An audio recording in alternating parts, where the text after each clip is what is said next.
Welcome to Because of the Beatles, the podcast about the Beatles, everything about the Beatles, 24/8. I'm Erica. And I'm Allison. And before we start, be sure to follow us on Apple Podcasts or wherever you get your podcasts, or stream us on Spotify. And if you're enjoying BC the Beatles, feel free to leave us a preferably 5-star review so other Beatlemaniacs can find us. Also, don't forget to follow us on Facebook, Instagram, and Twitter. We'll be posting videos, photos, and more from this episode and beyond. You can also email us at bcthebeatles@gmail.com. Well, it's been a busy 2 weeks in the Beatles world. Oh my gosh, so much to talk about before we even get into the very cool topic that we're going to chat about later. Yes. Let's first talk about the one thing I think that's on everybody's mind is that Ringo was diagnosed with COVID last week. Yes. And he canceled a bunch of his shows through October 9th. He had said on his website and social media that further updates would be through his website as of the day of recording, which is October 7th. I haven't seen anything yet, so hoping Ringo is doing well and that shows beyond October 9th are not canceled. But whatever he does, let's hope it's the best for his health.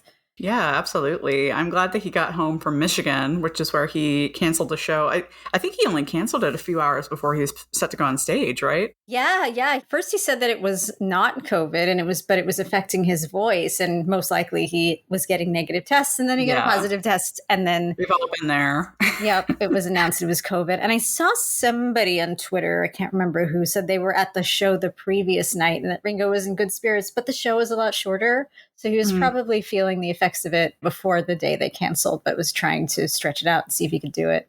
Yeah, that makes sense. He's obviously a consummate performer. I think he finds a lot of joy, obviously, in being among people, but also on stage. So it makes sense he'd probably try to push through, but it's good that he canceled. As much of a bummer as it is for, I saw a lot of people who were going to go to those shows be really sad about it. But obviously, Ringo, we just want you to get better and sending you all the peace and love. Yes. Get well soon, Ringo.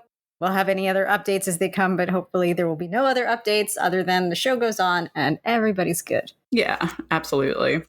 Tangentially Beatles related, you went to a really fun event last week. Yeah, I did. And actually, there's a lot of Beatles tie-ins with this, which we should definitely do an episode about at some point. But I went to the star dedication on the Hollywood Walk of Fame for Cass Elliot, who you guys probably know as one of the powerhouse singers of the Mamas and the Papas, plus her solo stuff, plus TV.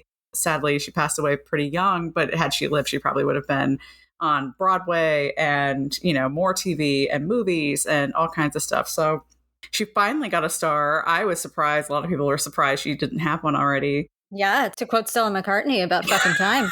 I posted that. Somebody commented on my Facebook post about this, and they were like, I can't believe she didn't have one. I'm like, I posted a picture of Stella's tank top. Amazing. I was like, I should have made this and worn it to the thing. It was a real star-studded extravaganza, Erica. We had Stephen Stills there who spoke before the unveiling of the star, along with, of course, Michelle Phillips, who looked beautiful. She, as always. Yeah, I know. She's timeless, honestly. And Cass's family were there, her daughter Owen, her sister Leah, and her grandchildren, which was very cool to see. And of course, my number one guy, I don't know if I've talked about this gentleman much on the podcast, but as much as I love the Beatles, and I do, obviously, they're my number one group, but John Sebastian is my number one solo artist of all time. So, and he was there giving also dedication to Cass before they unveiled the star.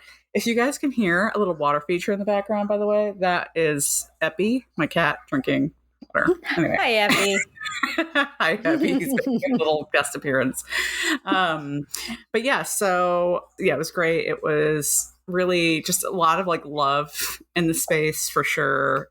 When John was giving his speech, he got a little choked up talking about Cass, because Cass was really, really instrumental, no pun intended, in not only the assemblage of groups like CSNY, which she's famous for having put together, just sort of recommending them all to each other, but also the Love and Spoonful, which John Sebastian was the lead singer and songwriter for.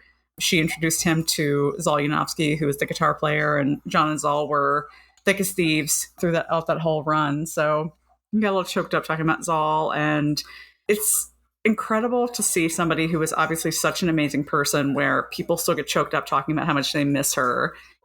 Gosh, almost 50 years later Almost after her 50 death. years, yeah. Yeah. So, yeah, it was amazing. And, some Beatles tie-ins, obviously, like, the Mamas and the Papas recorded some Beatles songs that Call Your Name. They covered that. I think Cass Elliot hooked up with John Lennon, but that's just my suspicion.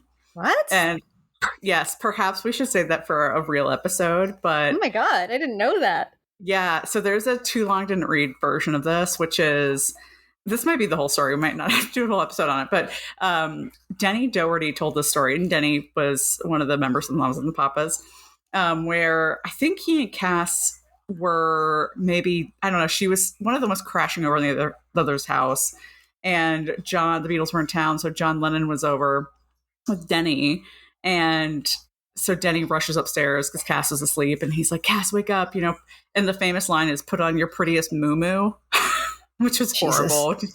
I have a lot of complicated feelings about Denny, but we won't get into that. So he wakes Cass up, Cass comes down and hits it off with John, like, immediately. Like, they're having a great time. And she was notoriously just super funny, super fun to hang out with. Like, she always had, like, the best drugs and the best food and, like, just the best drinks, like, everything. And she was such a hostess. So she and John are, like, partying it up. And Denny's like, okay, well, I'm going to go. You guys have fun. And then I'm pretty sure they hooked up. Just some, like, things that Denny has said, like, on the sly, or Denny did say, where, yeah, I think they did. I mean, nice. Good for both of them. Dude, awesome. I know, right? Yeah. I'm like, I could not write that fanfic any better, quite honestly. I think we need to take this and the Dirty Weekend and whatever else and do, like, a Beatles Salacious Stories episode. Ooh, maybe we should do that for, like, a Patreon that thing would be if we fun, ever get right? that off the ground. Yeah. Guys, let us know if you want us to do something like that for our Patreon. And then maybe one day we'll start a Patreon. And then maybe one day we'll actually do it. We keep talking about it. So, yeah, I mean, but the Mamas and the Papas were such huge fans of the Beatles, obviously, as most people were. One final tie-in, Cass's daughter, Owen, was reading statements from people who couldn't be there. And she read one from Paul. Oh. And Paul said he met Cass in London and he remembered her just, being like kind of like a queen holding court and so much fun to hang out with. And, just that he was very pleased she was finally getting her star. So it was so nice. I love that. That's so sweet. I know. So well deserved. I love her voice. It's one of the best voices in recorded history as far as I'm concerned. Yeah, absolutely. There's nobody who's ever had a voice like that, for sure. And fun fact, she went to New York originally to start a Broadway career, and she almost got the part of Miss Marmelstein in the show I Can Get It For You Wholesale, but it went to Barbra Streisand instead. Oh my God, I didn't know that. That's quite a, wow. Yeah, she would have been right up there giving Barbara a run for her money, I think. Yeah, exactly. She was destined for her voice to be totally famous and immortalized. Totally. So yeah, that was really special. So I'm glad I got to be there. Yeah, that's so exciting. And trekking right along because, again, we got so much going on. My God. I don't know if y'all got to see the new cavern pics that surfaced this week, but is it bad that my first thought was, oh my God, they're so skinny? No, that was almost everybody's first thought. And then your second thought is, oh yeah, Prellies, drugs, and amphetamines all night. Yeah, that was definitely their Prelly period. And then, of course, you see them shift a little when they get into weed. Right, exactly. Now I can see, I was always pissed that John would talk about his fat Elvis period in like 65. But I'm like, damn, I guess if you're comparing yourself to that, they all look very malnourished in those pictures. Yeah. So just in case anybody didn't know what we're talking about, 2 new pictures of the Beatles were unearthed last week, performing at the Cavern right after their first appearance in Hamburg. I believe so, yeah. So just when they had come back and they were starting to do gigs again, and they were being billed as live from Hamburg, and some people who didn't know them thought they were actually from Germany. But yes, they are really like lollipops and a toothpick skinny. And 100%. Most likely that is because they just came back from all-night drug-fueled performances. And it's funny because in the pictures, like their bottom halves are all wearing their leather trousers, and the top they're wearing these like polo-y, like sports, I don't even know, like long sleeve sort of like Henley Yeah, kind of it's like top. the shirt Dexter would kill in. Oh my God. I don't know why you're wearing that. It's such a weird combo. Like, Yeah. thank God, Brian. This is probably what Brian saw, and he's like, "Oh no, we're not going to do this. This is ridiculous." According to Mark Lewison, they were taking an evening show in July 1961. There's one picture where Paul is just probably mid like Long Tall Sally or something, and he is just wailing and his hair is flying all over the place. It's great. They're both great, but Oh, that's so just good. a Paul action pic. It's amazing. Yes. And I feel like we say this every episode about something, but like this just proves there's more out there. So, our friends in the UK, check your grandparents' attics. Come on. There's more to be found. It's already so amazing that we have so much recorded footage of the Beatles, of these teenagers in 1960, 1961, like before, Yeah. it was normal to record everything, and more just keeps coming out. It's crazy. Yeah, and it's so great. I want it all in our lifetime. Let's unearth it all. Like I don't want Seriously. anybody 100 years to find this stuff. Like let's do it now. Please. Speaking of anniversaries and the early 60s, this week was also a really big day. It was the 60th anniversary of the recording of Love Me Do on October 5th. Now we're really starting the cycle of 60th anniversaries of things.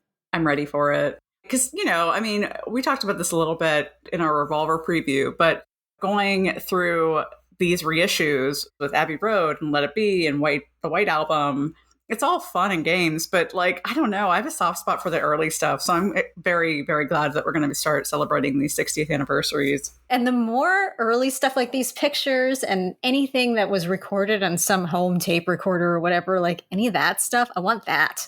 The beginning of the Beatles. They're so pure. They're too good, too pure for the world. I know. So for the 60th anniversary, I thought this was really cool. The National Trust, they chose 2 recording artists to record the song Love Me Do in Paul's childhood home on Forthland Road in honor of the anniversary. The 2 bands that were chosen, there was an indie band called Traits and a jazz singer named Nee Maxine. And they were chosen by a committee that included Paul's brother, Mike McCartney. And you can see some of these recordings at a video that the National Trust put out on their YouTube page, which we can link to. It was really cool to see people in Paul McCartney's house recording Love Me Do in totally new styles. Oh, I love that. That's so cool. Yeah. I'm a sucker for anytime anybody plays something at Forthland Road. Like even when James Corden was on the piano during Carpool Karaoke, I was here for it. Yeah. And of course, Paul and the toilet drum. Yes, never forget. I had I had a flashback to that today, Erica, weirdly, because I was reading something and the word bog was in it. And I'm like, the only other time I fucking heard that word was when Paul did the like, I'm in a bog, like toilet drum solo thing. Oh, Paul. Oh God, I love that. Thanks. I know. That is like the best like 20 minutes you could spend on YouTube is watching that. Seriously. Oh, so lovely. And finally, in little bits of news, it's not a little bit, but as of our recording on October 7th, it's Johnny's birthday in 2 days. In 2 days, yeah. First of all, how the hell is it already October? But yay! I don't know. But I love it. I love being in New York for that. I love being near Strawberry Fields for that. There's always all kinds of celebrations and people just singing Beatles songs there all day long. So it's a nice day. Are you going to go to Strawberry Field? Maybe. It'll be a nice Sunday to go out and see it. If I do, I'll take some videos. Yeah, and we'll post those, obviously, on our socials. And definitely. We can all kind of be there vicariously.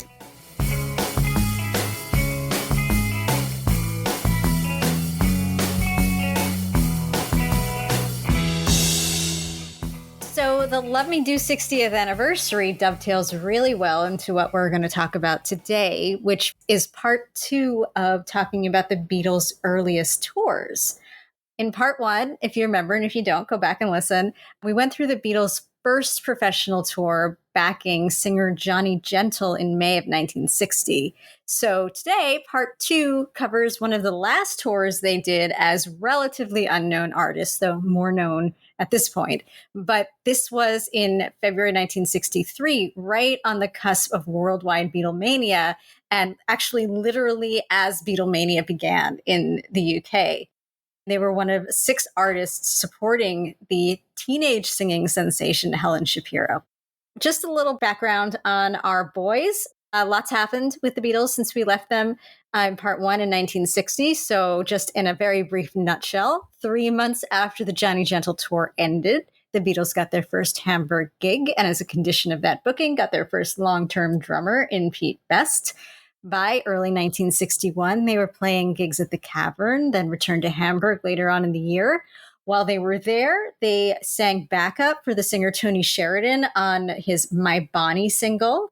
And of course, it is that single that brings the Beatles to Brian's attention in late October 1961, where on a November 9th, after either hearing it himself or having somebody bring it to his attention, we don't know exactly what happened there. Yes, it's up for debate.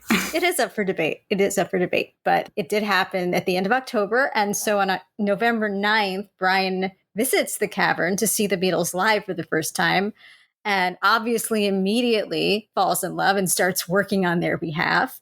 And from that moment, things just explode. Within the next 2 months, Brian secures them their first record label audition with Decca, which they did on the 1st of January, 1962. We've got a great episode about that. Link it in the show notes.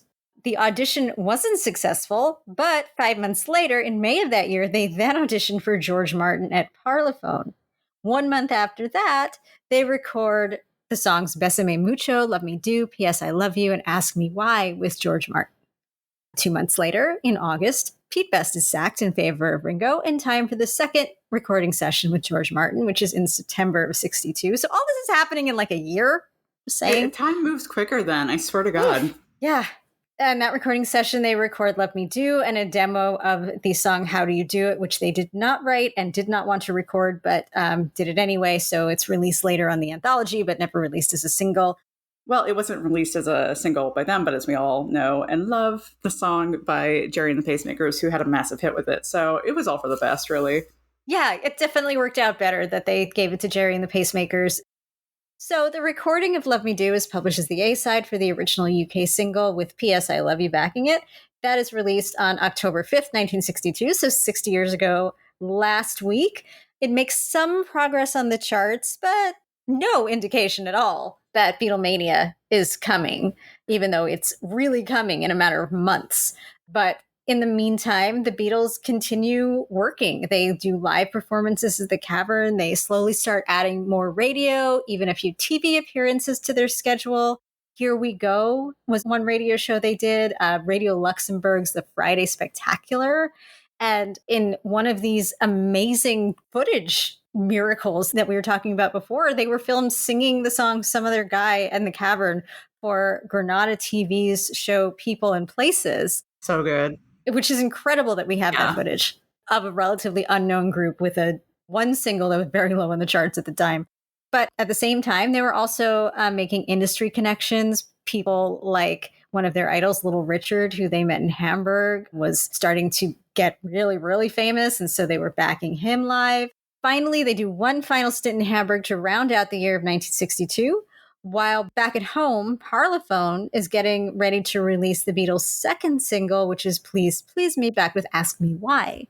This is where they are in early 1963 when they're contracted by the Arthur House Agency to be part of a bill supporting this teen sensation Helen Shapiro on a month-long tour of the UK. This tour also came to them thanks to Brian.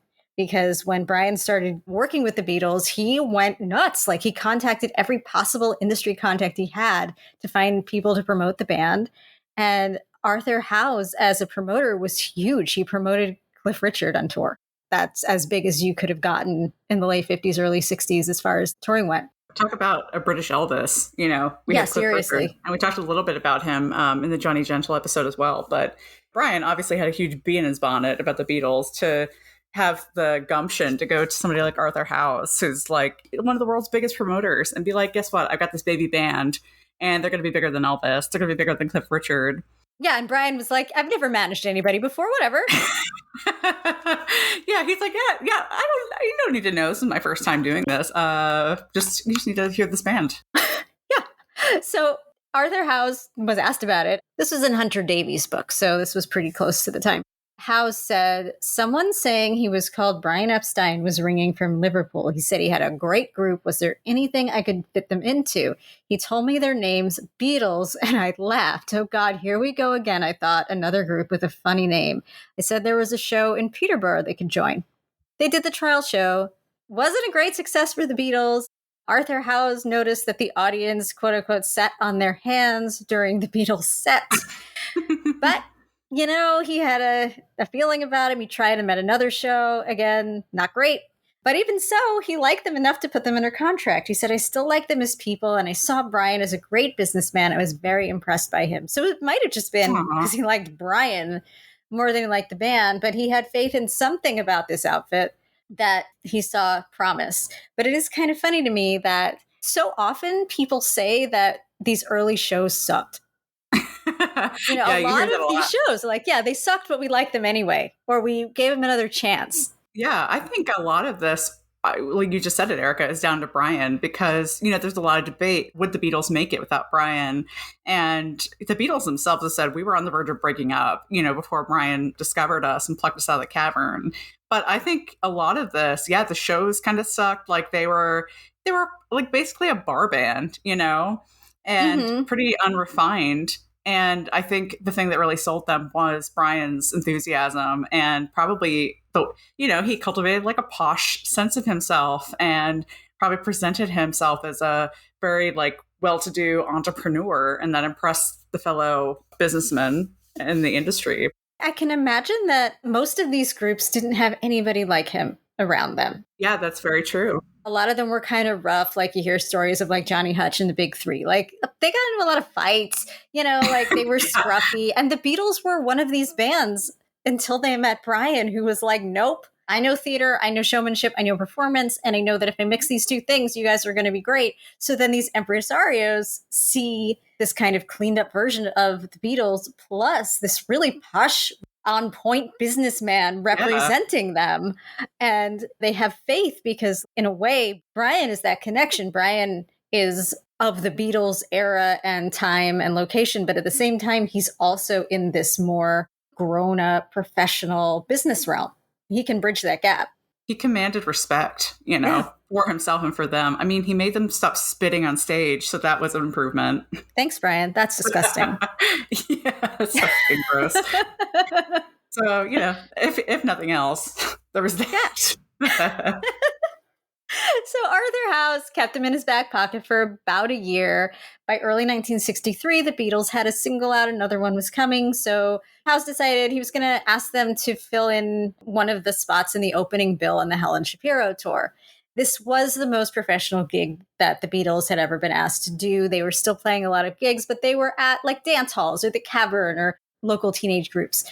Here, they were playing to 2,000 and 3,000 seat houses for the first time. So it really was a big jump up for them. And speaking of Helen Shapiro, who was she? Helen Shapiro is so super cool. She was this teenage singing sensation in the early 1960s. At this point, one of the UK's most successful female performers. And she was distinctive because she had this crazy deep voice. Even as like before she was a teenager, her nickname at school was Foghorn. And yeah, right. But the girl could sing, and she was just one of those people. She opened her mouth and she sounded 20 years older than her age. So she started taking lessons at the Maurice Berman School of Modern Pop Singing, which could there be a more like late 50s name of a school for singing ever? That's so niche. Yeah. Like, that's amazing. Yeah. And the head of the school, Maurice Berman, of course, was so enamored with her, he contacted some people he knew at EMI to come and listen to her. EMI A&R assistant John Schroeder, the one who came to listen, was so impressed. And he said of her performance, the door opened and she confidently walked in, gave the sheet music to the pianist, and launched into the birth of the blues. I say launched because the performance was truly amazing. There was a touch of jazz and soul about her phrasing, as though she had been singing for years. She sounded so professional, and she was blessed with a voice that was totally incomparable, so deep and rich in tone and so full of emotion. The most astounding thing of all was that she was only 13 and a half years Oh old. my God. A baby. She was so young. And so she was quickly signed to the Columbia label alongside huge UK artists like Cliff Richard and Shirley Bassey. So, great Wow. start for her, 13 and a half. Side note, the label wanted her to change her name to something less Jewish sounding, but she and her family said, no, fuck off. So Good she for stayed with her. her name, Helen Shapiro. Unlike Mr. Johnny Gentle, who had like 17 name changes in 2 years. One of my favorite things about that episode is all the freaking aliases everybody had. It's crazy. And this She girl's was, like, nope, yeah, I don't care. she's so smart at 13 years old. She's like, no, I got the one. I'm good here. I'm good with this one. She still has that name to this day. She sure Good for her. does. She signed to Columbia, but the one problem was that they couldn't find a good song for her that suited both her super deep jazzy vocal quality and also her age, which was 13 and a half. Yeah. They searched for 6 months trying to find the right song. And eventually, John Schroeder, the A&R assistant, enlisted the help of a journalist friend, Mike Hawker, and they wrote a song themselves for her. So this first single was called Don't Treat Me Like a Child, was released in February 1961, and it eventually reached number 3 on the UK singles charts after she mimed it on Thank Your Lucky Stars. And let's hear a little bit of Helen Shapiro. Well, just because I'm in my teens and I still go to school, don't think that I dream childish dreams. I'm nobody's fool. Don't bother me. That makes me wild. And please don't treat me like a child. Yeah, so that voice is outstanding and one of a kind, and sounds like she is 20 years older, maybe more than she actually Easily. was. Yeah. Yeah. I mean, we talked about at the top of the show about Cass and her voice. Like, I would say that is an incredibly distinctive voice. You hear Helen Shapiro and you know exactly who it is. And I can see how the A&R guys were like, what do we do with this girl? Right. Because you mentioned, Shirley Bassey, and I could absolutely hear Helen Shapiro singing Goldfinger, but a 13-year-old singing Goldfinger? Nope. I don't know about that. Yeah, and you can't have her do like jazz standards. Like if you think about stuff like Billie Holiday sings, a lot of it is about lost love and very adult topics too. It's Right. difficult to find it. Yeah. But this song that they wrote for her hit a chord. It sold 300,000 copies in the UK, 750,000 worldwide, followed quickly by a second single called You Don't Know, which quickly went to number 1 on the charts for 3 weeks, sold over 1 million copies. She's doing really well in a really short time. She had a few more hit singles, and then she made appearances in the musical films Play It Cool and It's Trad, Dad. The latter was Richard Lester's directorial debut. It actually looks like a really cute movie. I've seen it. Yeah, it's good. You can catch it every once in a while on AMC. They'll play like a marathon of those like teeny bopper films, quote unquote. Aw. And they're all super fun and they have fun guest stars. So it's worth looking out for. Her next single was about Little Miss Lonely, reached number 8 in late 1962. And by the end of that year, she was voted Britain's top female singer. So this is where we find Helen as she embarks on her first UK tour, which she had to wait to do until she turned 16 in December of 1961 because of restrictions on child labor laws. So once again, very, very young. So this tour was in 2 parts. It was over the course of a month, but actually very short. The first part was February 2nd to 10th. The Beatles did miss the 10th. And then the second part, after a brief break, was February 23rd to March 3rd. The Beatles actually did not make that February 10th performance because in between those 2 blocks, the Beatles recorded the rest of the songs that would make up the Please Please Me album on February 11th. And then they played a bunch of other dates themselves before rejoining the others on the tour. So they were busy. One thing that I remember about the Please Please Me recording sessions was that by the end of it, Twist and Shout sounds like it does because John was getting sick. Right. I mean, they were running themselves crazy. And I wonder what John sounded like the following week after this when they were playing those other dates, because he was already like ripping his voice to shreds. I don't know how they maintain the schedule, but they No idea. They did. Crazy. So on the first leg of this tour, from February 2nd to 10th, the Beatles were very much one of the supporting acts, not that well known, getting exposure, backing the popular singer. Ringo recalled this time, and he said Helen was the star. She had the telly in her dressing room, and we didn't have one. We had to ask her if we could watch hers. We weren't getting packed houses, but we were on the boards, man. That was Ringo's recollection. The Beatles were friendly with Helen Shapiro, and she even had a crush on John. Aww. She was 16. That's cute. You can see the playfulness in their relationship in a clip from the show Ready, Steady, Go, which they actually record later that year, where Helen mimes her song, Look Who It Is, acting each verse out in turn with John, Ringo, and George. Paul actually wasn't there, but the three of them were. As Helen sings to them, they turn around and they interact with her during the verse.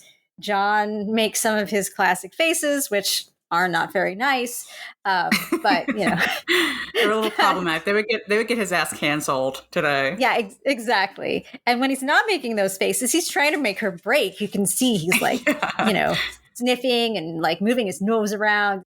It's adorable. Ringo turns around and he's just happy to be there, and he's like smiling, and he's just cute as fuck. And then George has a moment where he puts his hand out to her. She bats it away, and then he mimes smacking her in the face during the middle of the verse. And she has a line when she's singing to George. It's like, you and all your charms. And she rolls her eyes and she says charms, and he laughs.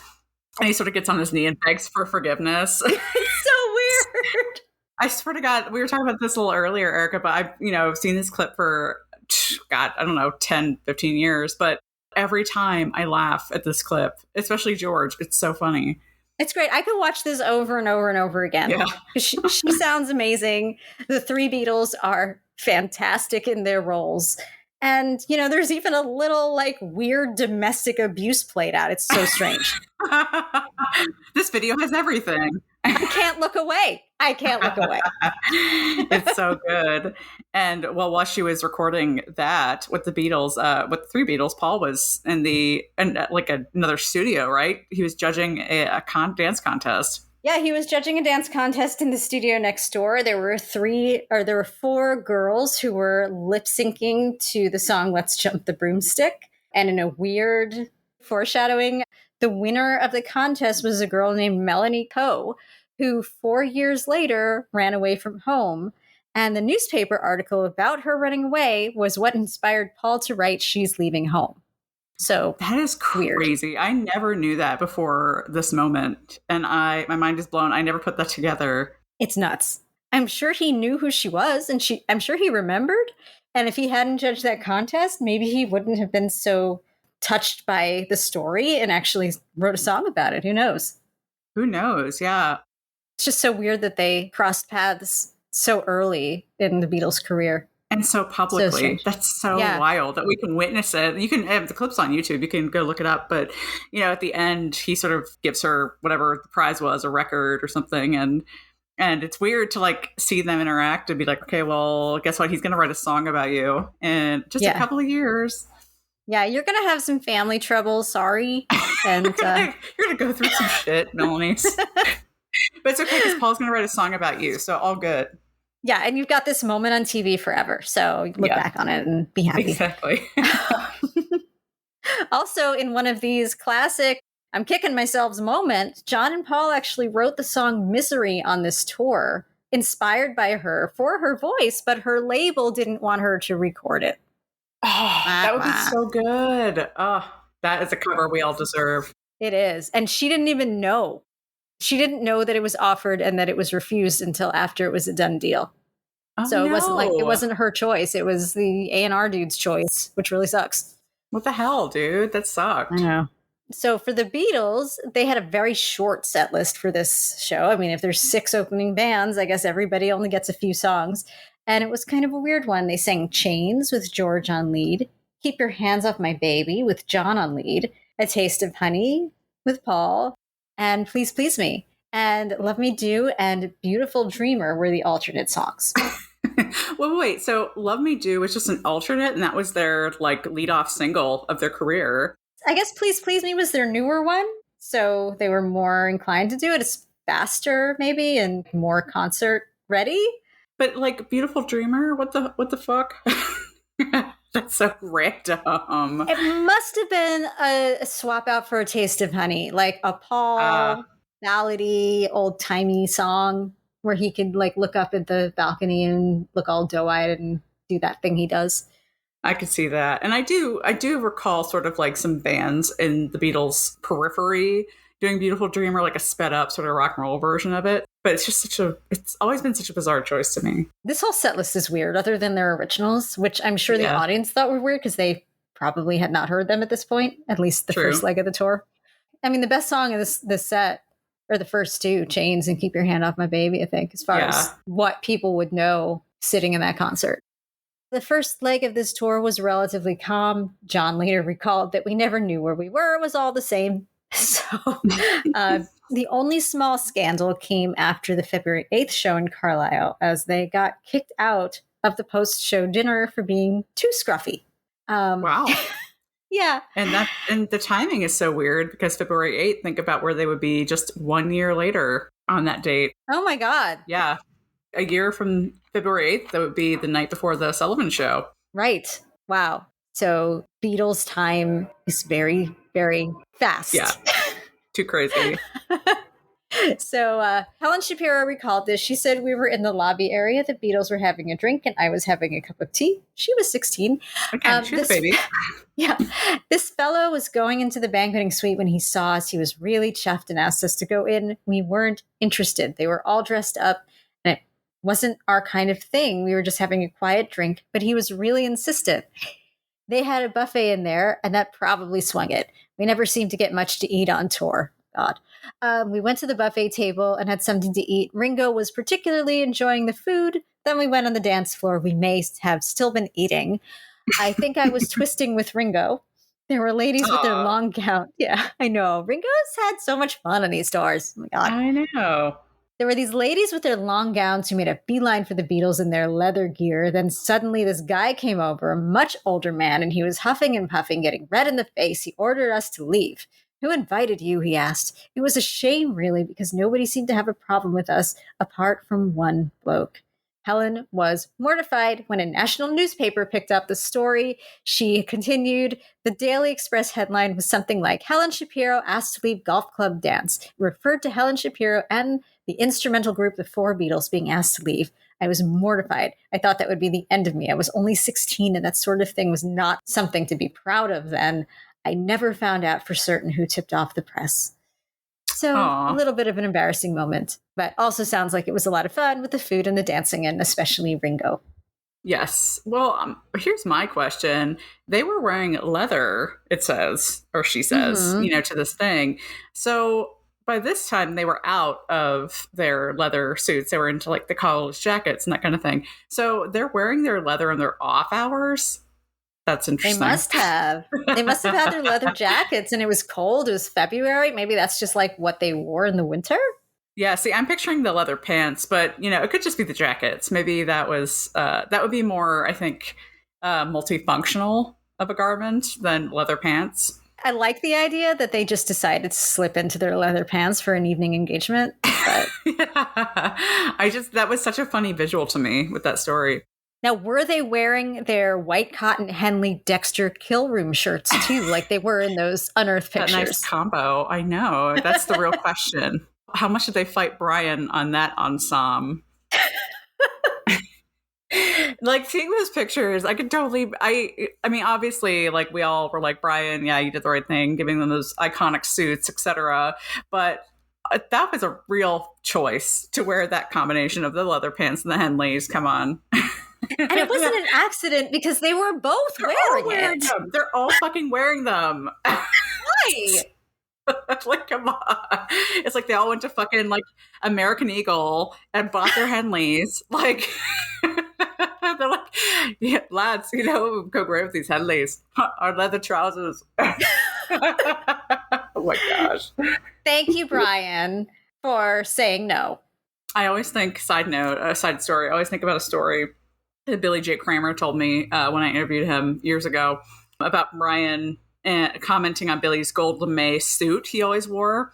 And Brian told him to take off the Christmas tree. And I always think about that, like, take off the Christmas tree. So funny. One, that's an amazing comment from Brian. And two, of course Billy had a gold lame suit. Of course he did. I know. Of course he fucking did. I love it. There's pictures of him in that suit too. But every time I see it, I'm like, take off the Christmas tree, Billy. Oh, so funny. Anyway. Incredible. So good. Now, this is the point in our story where everything changes. In the hiatus between leg 1 and leg 2 of this tour, which only took place over the course of a calendar month, the Beatles hit a major milestone. Please Please Me, which was released a month before on January 11th, hit number 1 on the charts. Things began to change. That just shot them into the stratosphere. When they came back in late February for the second leg of the tour, they were getting as much applause as Helen Shapiro, who was the headliner, and this shift made things a little tense for the Beatles. It was magnified by the Beatles' appearance on the TV show Thank Your Lucky Stars on February 17th.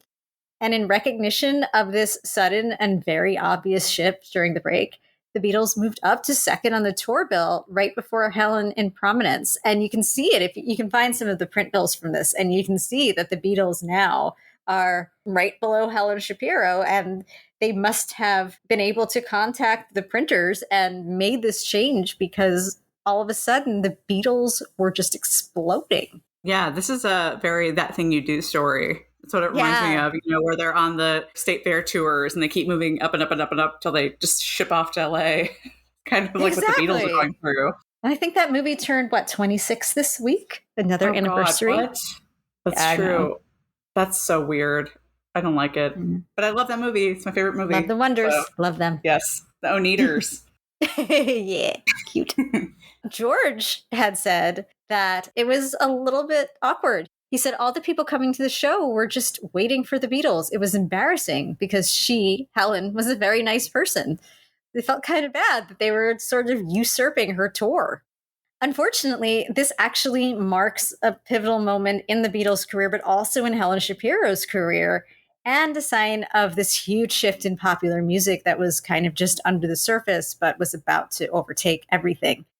Helen Shapiro's career peaked at the end of 1962 when she was voted Best Female Singer of the Year and just about to embark on this tour.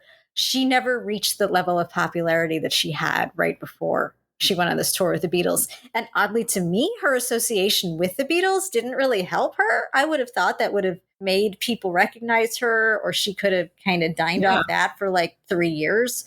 But it just didn't. I think suddenly in the wake of the Beatles, this whole new crop of singers and bands were kind of coming up. Of course, all the Merseyside bands, new female performers like Dusty Springfield, Lulu, Cilla Black.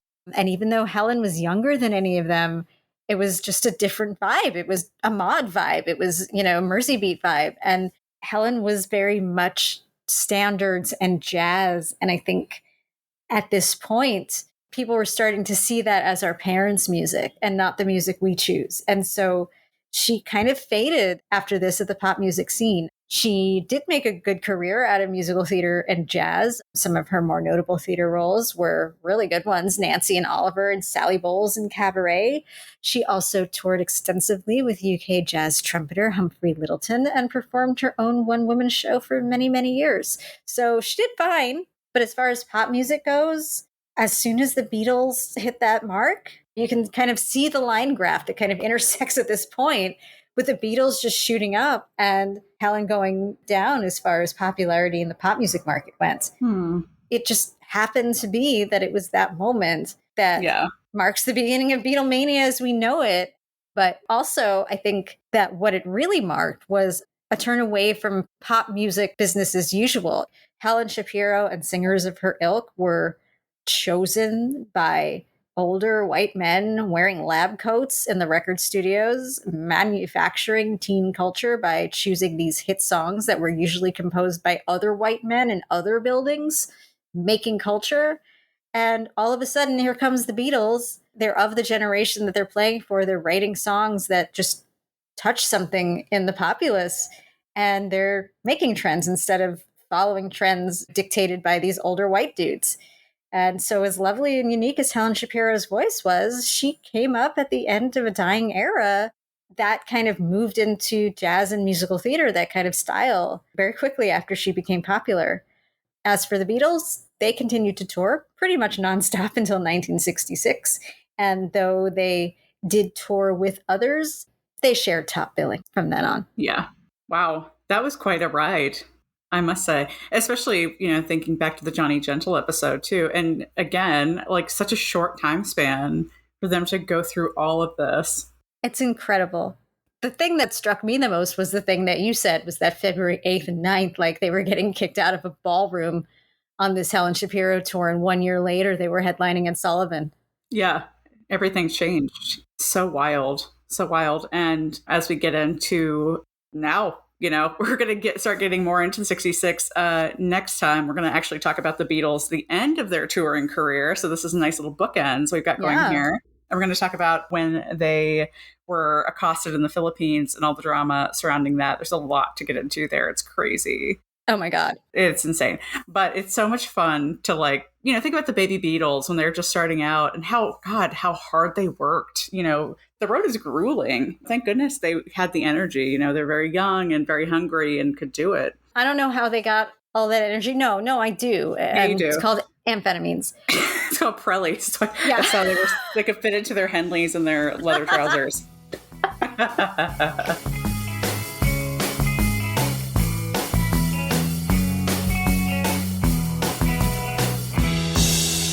So we end our episode as we always do with our latest Beatles obsession. Allison, this world of crazy Beatles happenings, what are you obsessed with right now? Oh my goodness. Well, if you've been on TikTok recently, you may have seen this crazy song video that's going around called Ringo Starr Posted Feet. And we talked about this briefly, I think, on an earlier episode. But if you follow Ringo on any platform, you know that he posted his feet in sandals with the Get Back DVD. And it kind of broke a lot of us on the internet. It was rough. Yeah, I know. Somebody on TikTok with the username Hummus Vacuum wrote a song about it. And basically, Ringo Starr posted his feet. He's giving away those piggies for free. All these great lyrics. And I saw that our good friend Caitlin Larkin reacted to it, which I really enjoyed. And shout out to Louis, who has been a past guest on our show. He sent it to me the first time and I lost my marbles. So check it out. We'll share it on our Instagram story so you guys can watch it too. But it's very funny. And it's always very interesting to me when something Beatles related goes even somewhat viral on TikTok. This has, I think, 16,000 likes, which is just astounding to me that that many people, I guess if they didn't know that Ringo Starr posted feet, they did when they saw the video. So, well, I'm sorry that might be anybody's first introduction to Ringo in any way. Yeah, because the feet thing was hard to take. I was happy to see he's still posting a lot of these feet videos, but now he's wearing red socks with his Peace and Love sandals. He's covering the actual toes. Yeah, I mean, he was very proud of his pedicure, and he said so. But also, just no, and just don't do it, Ringo. Feet off the internet, and also get the pedicure before you start posting anything. Don't have it. No. First he posted the unpedicured feet. Oh, you sound really upset about that. It was hard. It was hard to look at. I obviously I saw it once and looked away. So, and he broke the internet and he heard us. And he was like, "Hey, I got a pedicure." He got the pedicure in response to the comments about his feet. Love it. That's so funny. He loves the internet. And then he's transitioned to socks. So great. Socks and sandals. Well, it's getting a little chillier here in LA, so that's true. Break out those socks with the sandies. Ringo's journey with the feet is just too much. It's a lot, yeah. It's cracking me up. It's bringing me back to Paul Driving Rain era. Oh, his barefoot Heather era, yeah. His Heather told him he had great feet, so then he never wore shoes again. Oh, God. I love these people so much. They're so crazy. Oh, God. Anyway, on that note, Erica, what are you obsessed with? I mean, obviously. I mean, that was a good transition because it's obviously going to be Paul. So last week, Paul, he made a pretty big flex on the internet. He posted a picture of himself doing a fucking headstand, like a yoga headstand. And it was accompanied by a quote from him. It says, "The headstand is my show off moment when I'm in the gym. I was once told by a yoga teacher that it keeps you young." And the picture is just perfect. It's perfect in every way. He's in his house on a yoga mat doing a perfect headstand with his beautiful rescue dog Rose sitting on the yoga mat right next to him, and MSNBC playing in the background. And there's a chyron on MSNBC about Trump, but somebody photoshopped out the T in this picture, so it just says rump. And it's really subtle, but it's very, very obvious once you see it that somebody just rubbed it out like in a photo editing app. And I just love everything about it. And this was It's a so repost. I good. think he posted this like last year at some point. But there's just so much to this picture. I love it so much. I'm actually going to go to yoga tomorrow because I've been looking at this picture all week. And I'm like, I've been to yoga for like 2 years. And Paul's doing a headstand and he's 80. So I need to go to yoga. Yeah, I mean, he's doing a headstand without, like, you know how some people do it against the wall or something with support. He's doing it like cold turkey. He's just like reversely vertical. I can't even do it against the wall. I mean, I am the worst at yoga. Again, I'm so uncoordinated. I just like can't even hold my balance for anything. So the fact that he can get a full ass headstand with nothing touching him, that's insane. Yeah. And he's holding it really straight. And Yeah. just shout out to Rose the dog. Yes, we And love her.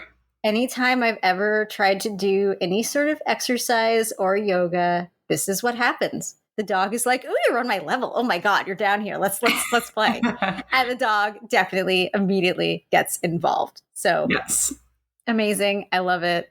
Paul is wearing his shoes in this. He's wearing sneakers and socks. I believe he's wearing New Balance, correct? Or am I making that up? No, he's wearing Nike. No, wait, what's he wearing?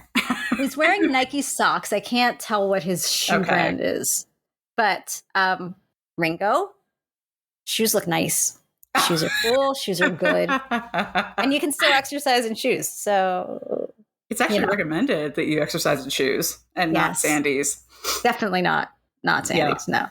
Yeah, I gotta say though, and the absolute highlight of that pic though is the rump, and I want to know everything about how it happened and who photoshopped out the T. I'm sure that was on Paul's insistence that he saw it. He's like, shit. He's like, shit, I just wanted to show off my kick-ass headstand, and there's a fucking Trump headline behind me. Paul's just like us. Like, I have MSNBC on in the background all day when I'm working sometimes. And like, you're just like the rest of us. I love it. Oh my gosh, I love it. Yeah, that's amazing. And again, I reiterate, if we ever get the chance to interview Paul, my questions are going to be about his dog. Oh, yeah. I mean, obviously, most of the questions will be dog related, and then some will be past dog related, and some will be future dog related. Yes, absolutely. There's so maybe we'll veer into the subject of cats once in a while. You can go to cats. He had some cats. Yes, we can talk about the kitties. Lots of cats. Yeah, lots of cats. Yes. And one more thing to notice on this picture: he has a full exercise room in the back. You can see he has like a full free weights thing in another room that's right off of where he's doing his yoga. So nice. I love that for him. I love that he's got his little I wonder if he's a Peloton. He totally looks like somebody who would have gotten on the 2020 Peloton bandwagon. I bet that's kind of how he survived the pandemic. Is he's just like, I'm going to do my Peloton classes. I'm going to go like cycle in Egypt or something. Yeah, could you imagine? But if you're home, like you can see who's in the live class with you. Oh. Like if you ever run across like Maca 1942 or something, like maybe it's him. I don't know. Paul Ramon. Yeah. Totally, it's definitely Paul Ramon. He's like, I'll just go back to my old one. Of course, when he's exercising, he wants to use his like sexy Paul Ramon name. Yes, exactly. He reverts back to the Johnny Gentle tour. He's like, I'm Paul Ramon. Oh my God.